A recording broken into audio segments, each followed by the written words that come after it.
Hello everyone, మనం కూడా e commerce business experience చేయొచ్చు అని కూడా మీకు కూడా అనిపిస్తుందా? అనిపించకపోవచ్చు, పర్లేదు. అనిపించే వాళ్ళు మాత్రం ఈ వీడియో చూడండి. ఏంటంటే మనం కూడా మీషో, ఫ్లిప్కార్ట్, అమెజాన్లో సేల్ చేసుకోవచ్చు. బట్ ఎలా అంటే, ఇప్పుడు కొంతమంది ఏంటంటే చిన్న చిన్నగా బిజినెస్ చేసేవాళ్ళు ఓన్లీ వాట్సాప్, ఇన్స్టాగ్రామ్లో లేదంటే బయట కూడా సేలింగ్ చేసుకునే వాళ్ళు, అరే ఇంకా మనం కూడా సేల్ ఇంకా అప్డేట్ చేసుకోవాలి, సేల్ అనేది ఇంకా ఇంప్రూవ్ అవ్వాలి, గ్రోత్ చేసుకోవాలి అనుకునే వాళ్ళకి ఇది బెస్ట్ యూజ్ అవుతుంది. ఎందుకంటే మీషో, ఫ్లిప్కార్ట్, అమెజాన్లో మనం కూడా సేల్ చేయవచ్చు. బట్ ఎలా అంటే ఎలాంటి ఫీ లేకుండా ఓన్లీ మనకి జస్ట్ మన దగ్గర ఉన్న డీటెయిల్స్తోనే మనం కూడా సేలింగ్ స్టార్ట్ చేయొచ్చు అనుకుంటే మీషో అయితే మీకు యూజ్ అవుతుంది. మీషోలో ఓన్లీ మన pan card, Aadhaar card and ఇంకొకటి మన ఫోన్ నెంబరు, ఈమెయిల్ ఐడి, మనకి అకౌంట్కి లింక్ అయి ఉన్న అదేంటి ఫోన్ నెంబర్ ఇచ్చుకుంటే బెటర్. ఎందుకంటే గబుక్కున మనకి ఏమైనా పేమెంట్స్ ఏమైనా పడినప్పుడు మనకి నోటిఫికేషన్ అనేది ఈజీగా మన ఫోన్ నెంబర్కి అనేది వస్తుంది.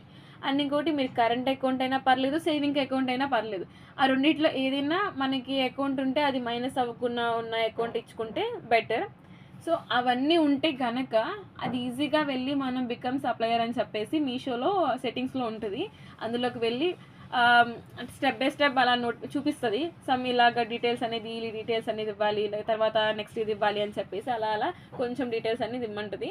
కరెక్ట్గా ఒక వితిన్ 5 minutes 10 minutesలోనే మీరు కూడా బికమ్ సప్లయర్ అని చెప్పేసి ఉంది. కాబట్టి దాన్ని మొత్తం క్లిక్ చేసిన తర్వాత లాస్ట్లో ఇలాగ ఓకే ఇలా చేసుకోండి అని చెప్పేసి సమ్ డీటెయిల్స్ అనేది ఇస్తుంది. అవన్నీ ఓకే అని క్లిక్ చేస్తే మీరు కూడా సప్లయర్ అవ్వచ్చు.